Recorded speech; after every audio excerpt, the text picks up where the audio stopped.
This episode contains mature themes, language, and discussions that might not be suitable for all audiences. We believe in open and honest conversations that sometimes involve exploring topics that can be sensitive or challenging. Listener discretion is advised. My name is Shantell Martin, and I'm the host of What's the Point?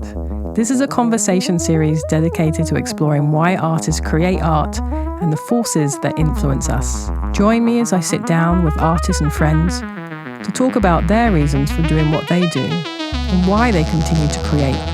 For me, the point of art is creating your own language. A lot of times when I shoot, I think of how's this going to look in 10 years? I don't really think about the individual colors as much as I think about how they play off of each other. Oh, the point is the journey.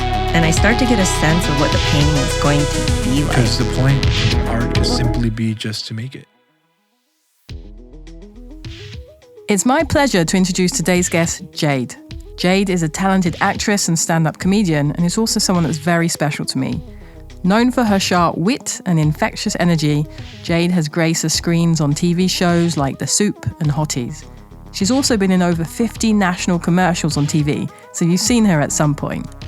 Originally born in Brazil, she's a regular at comedy clubs all over the country, performing in both English and Portuguese. You can also listen to her podcast, The Stirrup, on O Positive. Welcome, Jade. Thank you. It's so good to be here. Thanks for having me. It's lovely to have you here. You mentioned you just came from another podcast. Yeah, I've been podcasting my little butt off. I'm doing a podcast with O Positive called The Stirrup, which has been really cool because I've been going through perimenopause, and it's a podcast where we get to stir shit up, all women's health, our relationship with our bodies, vaginas, all the stuff I love. So it's been really cool. Fantastic. And so you describe yourself as how? How do you describe yourself? Like, who am I? What do I do? I describe myself as an actress, comedian, traveling clown, poet. And where are you from? I'm originally from São Paulo, Brazil. And so your art, we'll say your art as a comedian and as an actress, like, where did that interest first come from? Obviously, the first joke that comes to mind is like the trauma, right? Like when I first moved from Brazil to America, I moved to Charlottesville, Virginia, and I didn't speak English. So I think the way that I kind of communicated at first was by observing, and not having the language was sort of like a trauma. And then once I learned the language, it kind of became this weapon for me. And so everything that I do is always kind of around language and linguistics, and kind of dealing with like that energy around it, like the misunderstanding, understanding, the twists that you can use with language. So. And how old were you when you moved from Brazil to Virginia? So I was 12, just turning 12, which is like the perfect time, just really optimum time to move. And what was your school like when you moved? My school in America? Oh, I have this like really early memory. I think I told you this, of like this girl named Brandy Watson. We can keep her whole name. And I just walked in, and this girl like immediately just walked towards me and smelled me. So I had this like overwhelming feeling always of being like a little bit outsider, right? And like wanting to fit in so badly. And I think that also kind of pushed me towards doing comedy. I think about this all the time, especially now, seeing your process. So much of comedy is supposed to be like, I'm a rebel, and I'm like, I do what I want, and I say what I want whenever I want. But it's a bit of a codependent art form, because it is so much based on like people reacting. And so when we say comedy, like what is that? Like, what does that mean? I mean, if you really break down comedy, mirth, like the act of laughing, actually comes from a place of uncomfortableness. Like there's a setup, right? Like let's say like there's a dog, he's walking down the street, and you twist that a little bit, it makes people laugh. So it actually comes from being uncomfortable, laughing. But then it's also a release, so I really love it. I'm a little bit distracted because we have Cheryl, the little chihuahua, in the studio today. She's really the boss. She's the boss. She's sitting on my lap right now. So, okay, so comedy, the act of mirth. When you were young, did you know what comedy was, or were you aware of it then? Or was it something that you became familiar with much later? I was never really like naturally funny. My sister was always like really naturally funny. And my dad had like a lot of guy friends, and they kind of like always made fun of me. And so I think I became really quick to respond, to like kind of defend myself. So I feel like comedy was almost like a weapon for me, really. It was like a little shield that protected me from like being made fun of. And then my dad really loved comedy. He was like really into SNL and Cheech and Chong and Andrew Dice Clay. And so I think it kind of derived from like defense and wanting to like fit in with my dad and his friends. So you'd watched that on TV as a kid? Yeah, I always had, and I was obsessed with Shusha, and she wasn't comedic at all. She was like singing and dancing, and that's my other obsession. And who's Shusha? Shusha is like this kid superstar in Brazil, but she's also like one of the celebrities that's like still famous. She dated Ayrton Senna and like all these different people and Pelé. And she was this like hot Germanic blonde woman who just danced way too sexually around kids. And I always knew that I wanted to like perform, and that was like my very first exposure to performance. And so when you talk about like performing, where did you start performing for the first time? Did you go to school for the performing arts or? Yeah, really early on I started dancing. My parents put me in dance class. And How old were you then? I think I was like 6 or 7. I have really bad scoliosis, and I thought they put me in there because I just had charisma, but it turns out they just really wanted me to develop a strong core. So really early on, I got into dance, and I loved it. Like I was just kind of bad and like kind of bossing everybody around. Like there's a ballet video of me like yelling at everybody. And my sister had real natural rhythm too, like funny and rhythmic. And I think it just became sort of like, I really want to like conquer this. Like I really want to be good at this, but it never really came naturally. But I was always really studious. So I think it's been a practice for me for a long time. And so you start dancing around 6 and 7, that's kind of your first time like in a spotlight, so to say, in a class. And did you do like individual performances then? Yeah, I did like little ballet performances. I was so like little and weak, like give her a sandwich style. I don't know how I could even put any weight on my legs, but. And then so from being a 6-7-year-old dancing, where did you go from there? Well, then so I was in dance since I was like 6 or 7, doing little recitals, little like performances, loving it.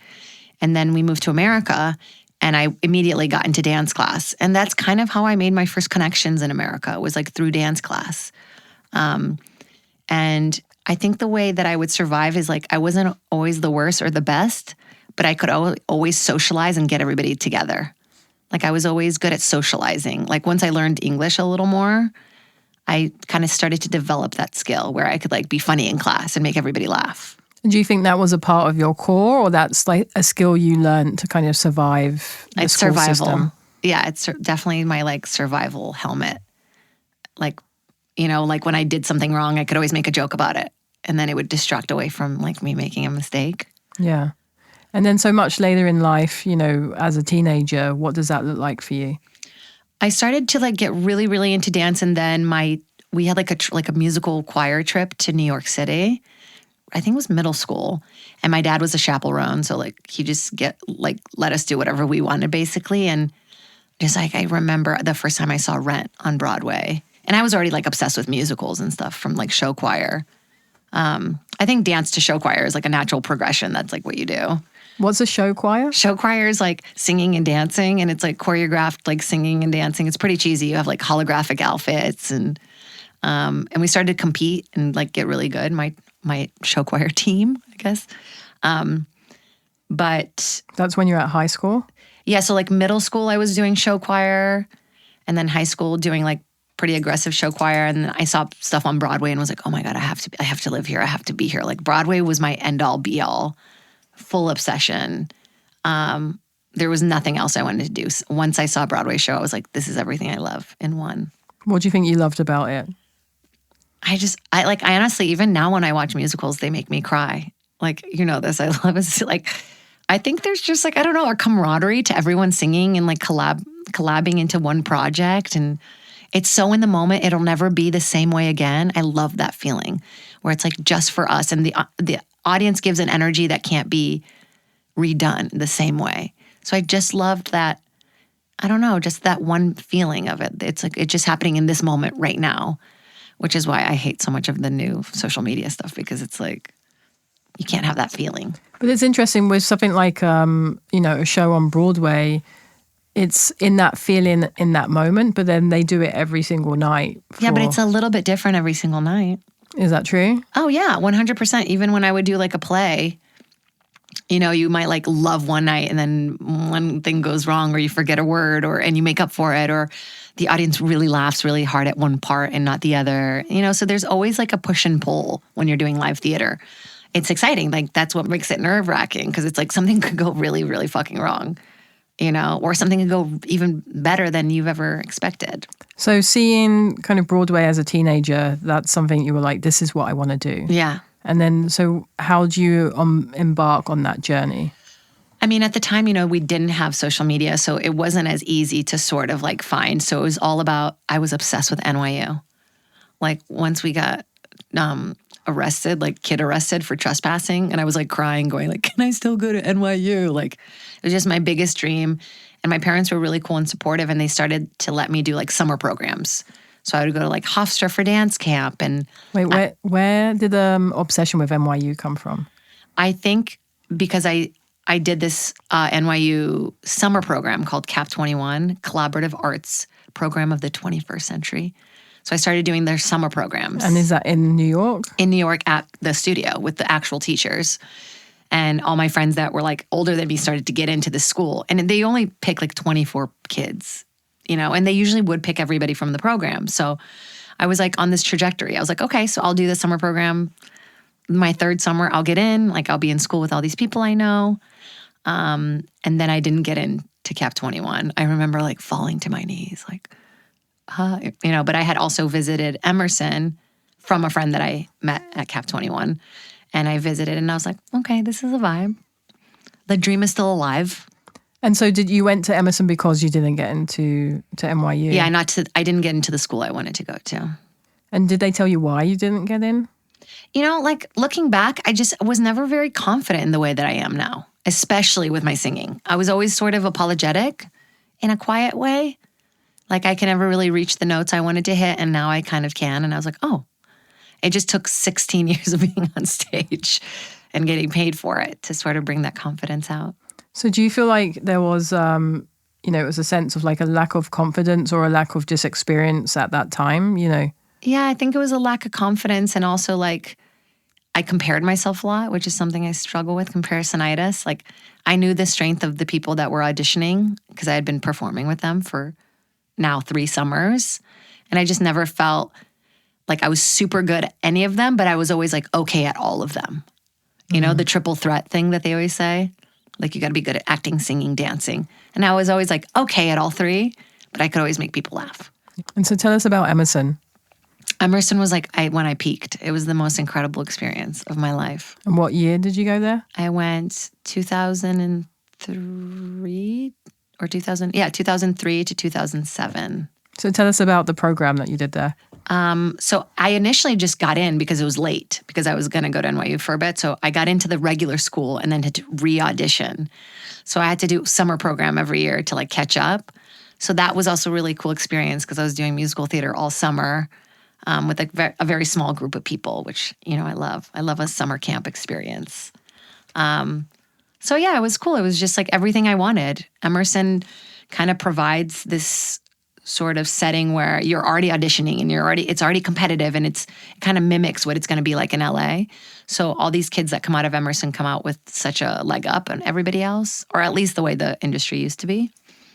So it was cool to experience that. So you got into the regular school. Yeah. So that means you weren't doing musical theater as a major there, or how does that work? Yeah, for one semester, I was just like a general admission. And then I auditioned, then got in the second semester, and then had to catch up that summer. Oh, okay. Yeah. I didn't realize that people just went to the schools generally. Like I thought people always had to do a subject. No, yeah, you can just be like because people are just figuring it out sometimes. Like people don't know. Like Emerson is like really about musical theater and film and radio, but it's also like a lot of marketing majors and like, you know, it's not the best school for all the things, but you can still be there and just like major in whatever you want. And what are some kind of high and lows about Emerson? Like, what did you like? What do you? I mean, I loved it all. Sometimes I wake up, I'm like, am I still in college? I just love being surrounded by like people who were still figuring out what they wanted to do, and then people who were super passionate about musical theater. That was exciting. You know, it was exciting to be in class every day, learning about the history of theater, a lot of breathing circles, Alexander technique. acting constantly, getting to be in student films with people who, like the Daniels, who turned out to be these huge prolific people in the film industry. It was cool to like be early on that freshman year with everybody and like, what are our lives going to be? It's so exciting to not know yet and to be young and to be able to tolerate alcohol like I used to. And what type of work were you making then or gravitated towards? It's funny because early on I was like musical theater only. And then there's a group there called Frames Per Second, which is this sort of like notorious film group. And they would make 2 films a year, one in the fall, one in the 2 semesters. And if you made it into one of those films, it was like a big fucking deal. And it was real film. Like they would shoot it with real film and then they would air it. And my freshman year, I booked one. And it was only like one girl role, and I booked it. And I was like, oh my God, my life will change forever. And then during one of the scenes where I'm killing the guy, I cut the director with a hatchet. By accident? By accident. Oh. Because they wanted me to like be like slashing towards the camera. And I'm like, I'm going to cut you. Like, at the time I was very into like method acting and crying. And then I cut him and I was like, I'll never work again. And we're still friends. So shout out to Adam Catino. And then so Emerson, you do musical theater and then, you graduate. Well, yes. During Emerson, I was a dance minor. And then like halfway through my attendance, they stopped the dance program, like ended. So then I went to art history, which was like my other kind of like little nerdy passion. So yeah, I graduate. And then the final semester I do in LA. So they have an LA program, which you can do, where you do like an internship at a casting office, getting people coffee. And what was it like studying art history? And I loved it because I get to live in Europe. They have a program in Europe. And then I get to see in real life, like all the things I'm studying. And, it was cool. It was a cool experience. And then you mentioned, so you graduate Emerson, then you come to LA or it's an LA program? LA program. So I graduated a semester early, which I regret, even though my student loan account doesn't. And, I did my last semester here in Los Angeles living at the Oakwood Apartments. It was me and a bunch of kids who were like in Disney shows and dads who sold cocaine. So you're living in the Oakwood Apartments with a bunch of Emerson kids. Yeah. And then, what are you up to? How are you supporting yourself? What are you doing for fun work? Immediately I start catering because I always bartended or worked at restaurants, which was really cool. And my last year at Emerson, I booked a host job for a public access TV show called Secret Lives. And so it was a really cool experience. So for an entire year, I'm using a earpiece. I'm learning how to do a teleprompter. I'm learning how to communicate with guests, hosting. And so I really came out like just really ready to get a job. And my first semester here, or my last semester at Emerson in LA, I ended up getting a job at National Lampoon hosting one of their like YouTube shows.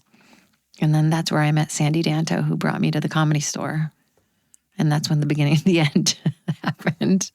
So Sandy's a comedian. Sandy Danto's a comedian who you know and you've seen. That was the first comedian you've ever seen. I went to a show in, I think, San Francisco maybe 2 years ago. I think I saw him. Yeah, him and Adam Ray. And he was like, you should do comedy. And I was like, no, I'd rather do anything. And then I went to the Comedy Store and just had this like crazy familial feeling there. And at the time I was like booking like, infomercials and I wasn't SAG yet. I was working really hard towards getting my SAG card. And then I went to the Comedy Store and then I started bartending there immediately. Got really lucky. And then I haven't really left ever since. What year was that? That was in 2008. 2008. Yeah. And so you're bartending at the Comedy Store. How do you go from bartending to becoming a comedian? So everybody that works at the Comedy Store is a comic.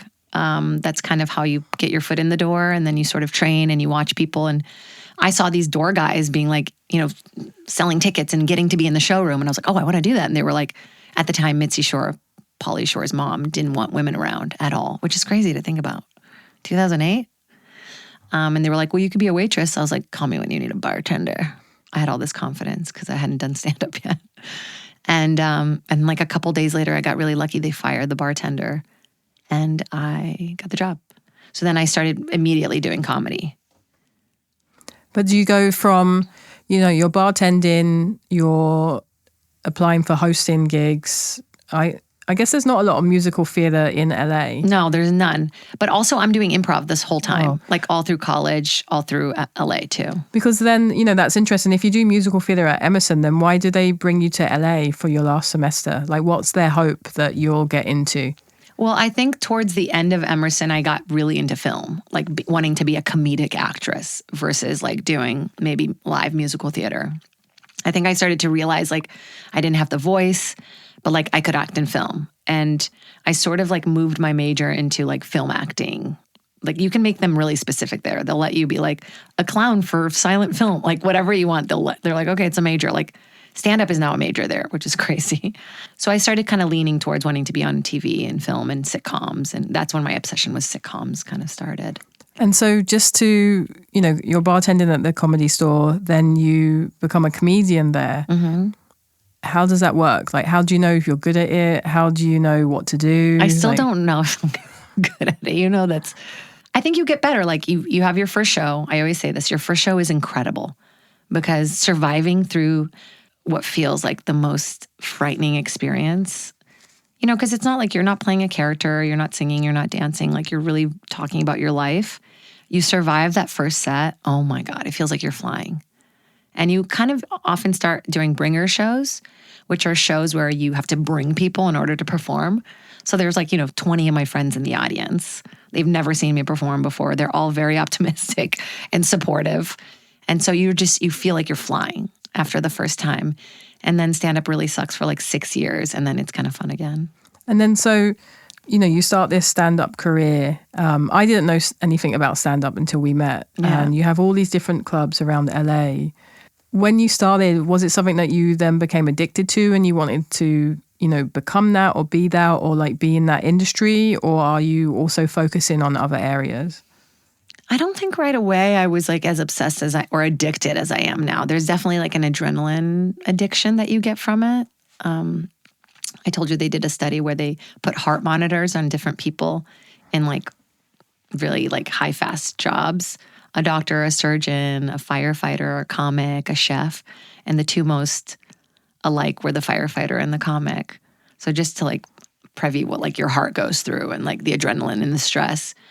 I didn't get addicted right away. Stand-up was also something that I wanted to prove to myself that I could do.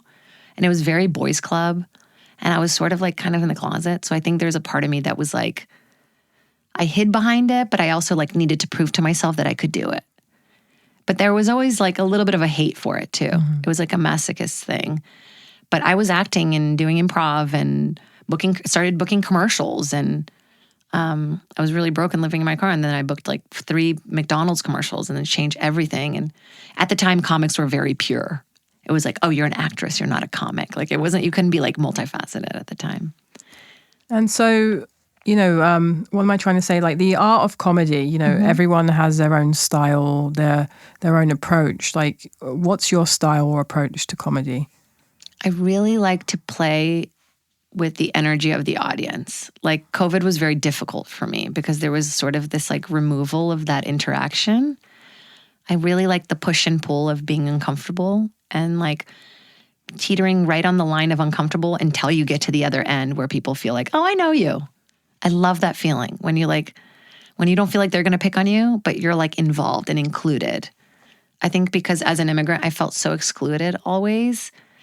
I always like crave that feeling of making other people feel included. So that's what I hope in my stand-up. I want everybody to go like, oh, we're all in on this joke.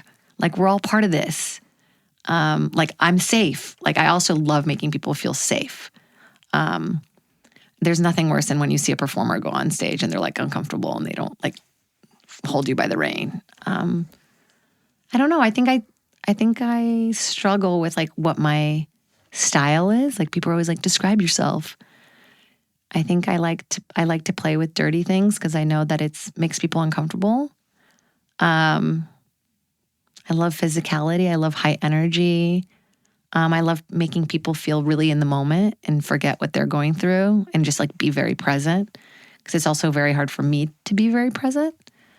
And I just love making people laugh. There's nothing that feels better. And so, you've done comedy for a long time and you've also been on camera, either via commercials or TV shows. Like, how do you break that up, or how do you figure out, what you want to do, or when you want to do, how you want to do it? I mean, as you know, I'm not entirely in control of that, and I'm wanting to be more in control of that. I think for a long time I was just like, wherever you want me, whenever you want me. I've made myself very available to any arriving opportunity. But I think more and more now I'm starting to want to decide what I want to do. And rather than create things that I know will work, I want to create things for myself that might not work. So the shift is just happening now. And you've done quite a few things, if you go through your resume, with regards to comedy, you've performed pretty much at every club in LA, many around the whole country. From TV, you've been on nearly every national TV network, is that correct? I've been on every network. That's kind of crazy, right? Yeah, you've been on every network. Well, not Tubi, but Tubi is done for, so. Okay, so you've been on every national TV network, and you've done over 50 national commercials. What experience have you gained, kind of, having accumulated so many oh my gosh, roles like that?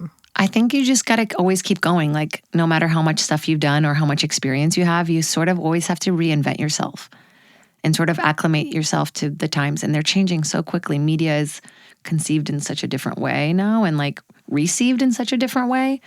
So just allowing yourself to never feel comfortable and like always grow. And I always find it's interesting because, being an artist that paints, you don't have to have permission to paint. You can pick up a paintbrush and paint on pretty much any surface you like. But as someone that is on TV or kind of doing comedy or commercials, you need permission to act. You need permission to do your craft. Like, tell us a little bit about what that process looks like. I think it's frustrating. I think it's mildly abusive, Like, I think I always kind of repeat like the feeling of rejection that I felt when I was like really early on immigrant, which is interesting. Now I can obviously say that, but before I didn't see it. I'm like, why do I do this? But yeah, the process of auditioning, even for something, audition, callback, chemistry test.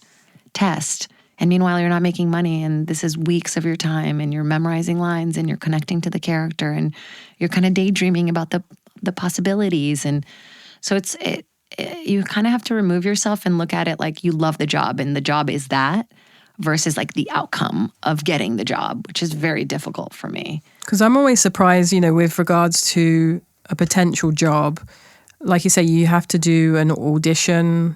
Do you call it an audition? You have to do an audition for it, and that might be multiple times. You might have to go somewhere in person, and then they say you might have it, then they hold you. So then now you can't travel or do other things. And then you might have to go in and do tests or chemistry tests. And, none of this you get paid for. No, none of it. And then there's no guarantee that you'll get a job. And you might be doing this for numerous different projects. Yeah. And for like, even when I've like gotten jobs where you do a table read, that's when everybody's booked and they do the table read out loud. Everyone's like around a table.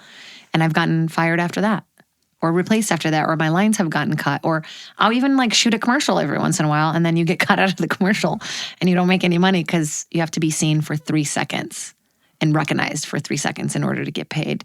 So I think it's relentless, it's just like you're kind of always fishing, hoping to catch something.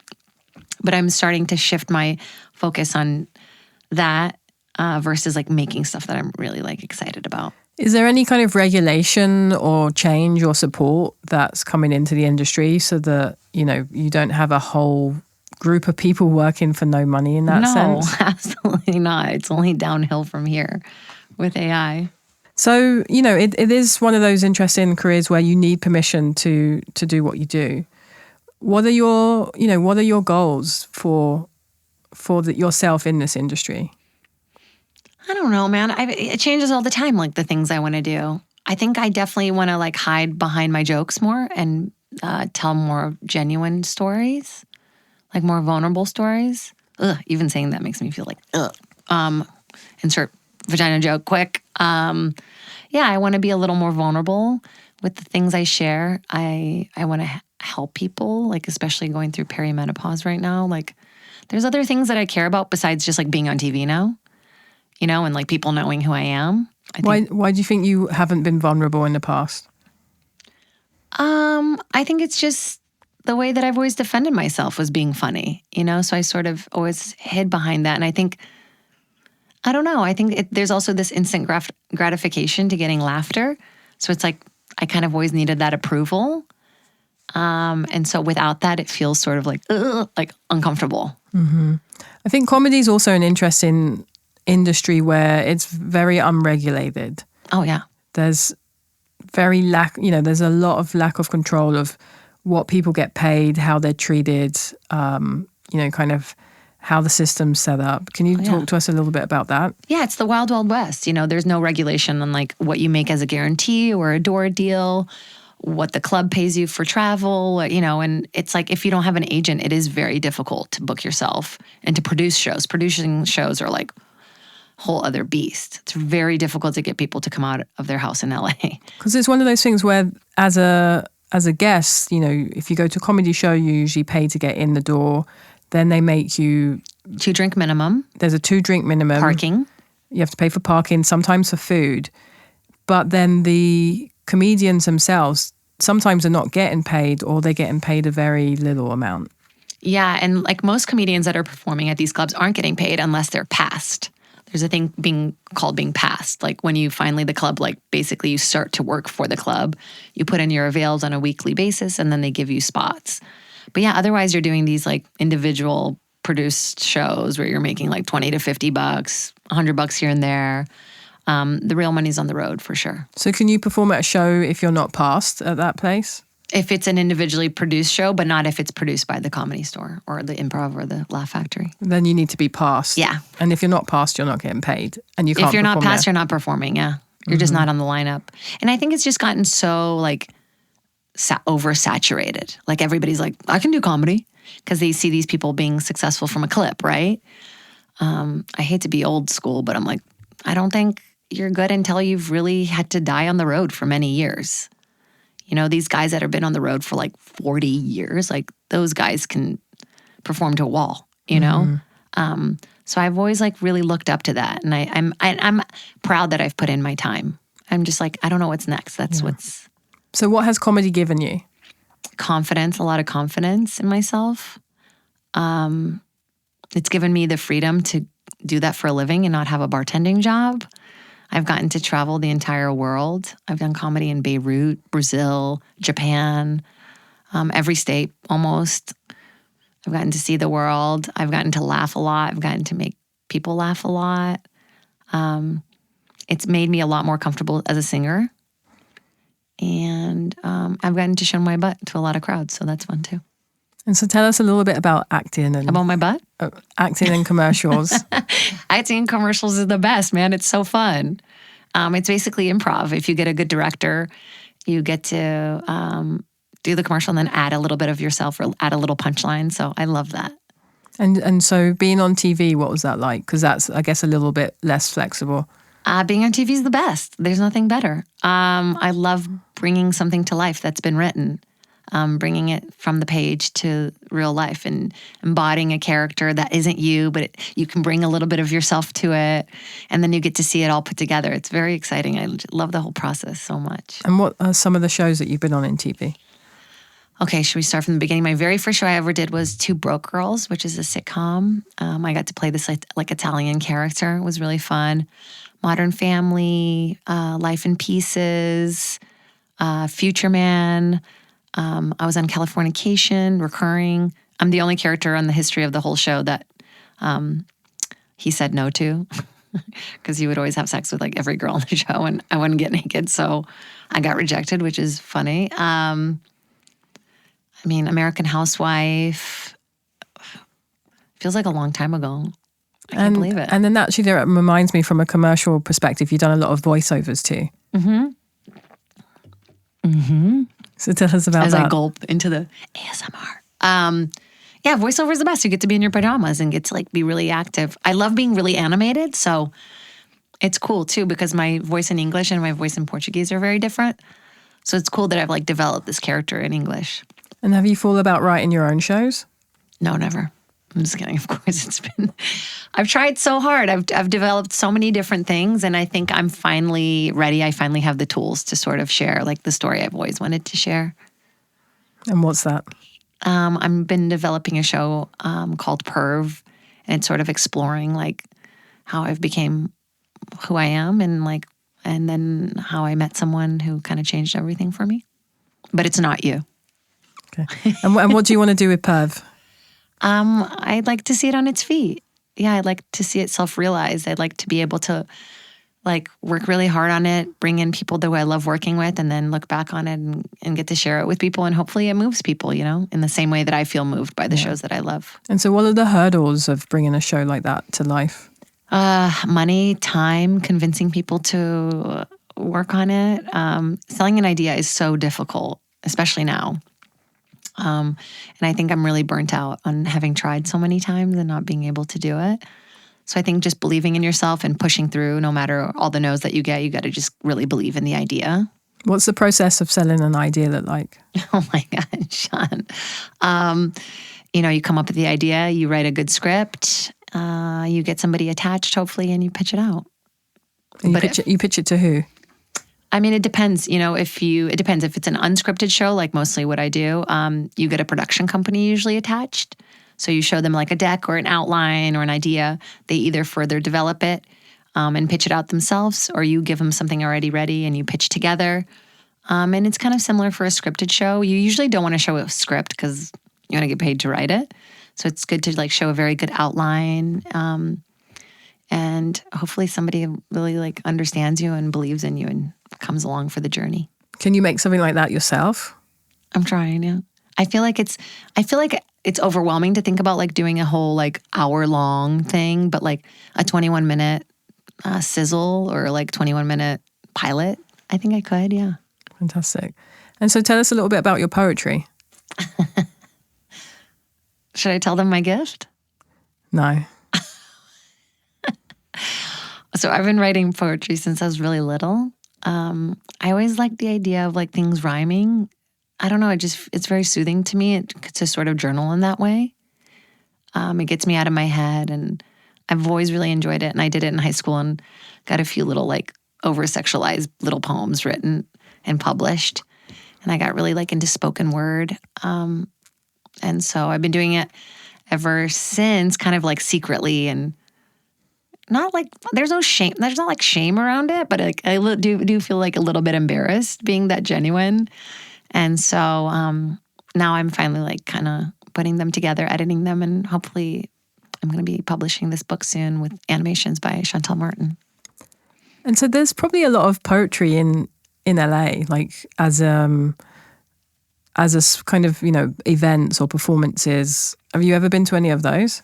I've been to some, but I like wouldn't dare perform at them, which is so funny because I feel so like I've performed in front of like 10,000 people and I'm like talking about my vagina, but then like in front of 3 people saying something from the heart feels so difficult. Yeah, we should look for some poetry events in LA. Hey, if anybody's listening and they're in the mood, you let me know. And so what are your, kind of overall goals? Like, what does your ideal life look like? Just on a beach with you, doing nothing. I just want to make something that really means something to me, that affects people in the same way that I felt when I first saw something that moved. I want to make something that feels special to me, that it is mine. Because as you know, I get involved and I love to collaborate, and then I usually get squished out. But that's like something you do and then it's done. If it works out and it goes well. It's something I get to do for a while. Mm-hmm. Yeah, and I love to like make more poetry, continue that journey. And yeah, I feel like stand-up has become sort of this like addiction for me. And I think it comes out of this fear of feeling like I'll be irrelevant before I'm even fully relevant. So I think it's kind of letting that feeling go and allowing the space for me to actually create something I love. So when you were at, Emerson, in a school environment, you have, especially in the fields that you're in, kind of dance and musical theater, you have a community, you have camaraderie. What's the word? Camaraderie. Camaraderie. You have a group of people around you. Do you have the equivalent of that now? Somewhat. I feel like I have a lot of resources, and then sometimes I don't use them to the best. Like I don't use them wisely. Mm-hmm. And I think sometimes like I'll reach out, but then I won't follow through, or I get overwhelmed by life and then I don't make it a priority. And have you thought about creating your own communities here? Yeah. I feel like I have somewhat of a community and people that I like to work with, and I'm developing more of that. Yeah. I think it's like LA, it's a little fickle. I'm always like, yeah, let's work on something together. Yeah. Like, Has there been any good advice that you've given to kind of people in your field that you've seen coming up and perhaps facing some of the same hurdles that you have? I mean, I'm kind of jealous of the kids that are starting now, because even though it's so much more saturated, it's so much easier to get seen. And like, you can just start in your living room, like start from your bedroom and just create. Like, you don't have to get accepted into anything. Like, you don't have to ask permission in the same way. But Kevin Nealon gave me great advice where he was just like, don't sweat the small stuff. Like, I would get really caught up. I still do sometimes, but don't sweat the small stuff is great. And somebody once said, if they haven't heard of you, or it was like, if you haven't heard my name yet, you'll know. I forget the exact quote. But basically just like perseverance, you know? And how would you describe yourself? How would I describe myself? Yeah. What, one word? No, just as a sentence, as a phrase, as a paragraph, however you see fit. Sean, I don't know. How would I describe myself? Energetic, unique, sexual. I don't know. Just random words. What did the other guy say when you asked that question? I didn't ask. You didn't? How would you describe yourself? I would describe myself as a curious being that expresses themselves through drawing and creating and connecting via experiences. I love that. Okay, same. Yeah.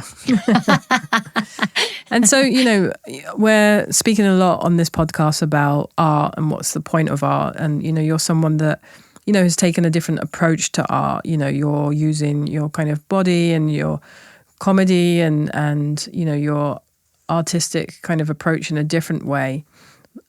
Holistically, what do you think the point of the arts that you're involved in, like, what role do they play on a higher level and in your life? I think just it's about that human connection, you know? Like, even whoever you are, like whoever you voted for, wherever you're from, like we can all connect when we're laughing, or we can all connect when we're like watching something and it makes you feel, I think we all just want to feel seen. I think it's about feeling seen and feeling like you're a part of something bigger than yourself. Okay, thank you, Jade. Oh, thanks, Shantell. Thank you for listening to this episode of What's the Point? Recorded at Spotify Studios in Los Angeles. Check out our website made by eat.studio. Grant Alexander Peters does our theme music, engineering and editing. Research and pre-show preparation are done by Vern Molidor and Joyce Adams-So from the Shantell Martin studio team. If you like this episode, please consider subscribing to the podcast and leaving a nice 5-star review. Don't forget to check out the show description for more information on today's guest. And you can follow myself and the podcast on Instagram at Shantell_Martin. What's the point?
Sustain. Release. Sustain. Envelope. Sustain. Release. Sustain. Envelope. Sustain. Release.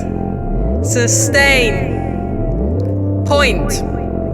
Sustain. Release. Sustain. Envelope. Sustain. Release. sustain, envelope, sustain, release, sustain, envelope, uvelope, wevelope, uelope, ielope, sustain, sustain, sustain, sustain, sustain, sustain, release.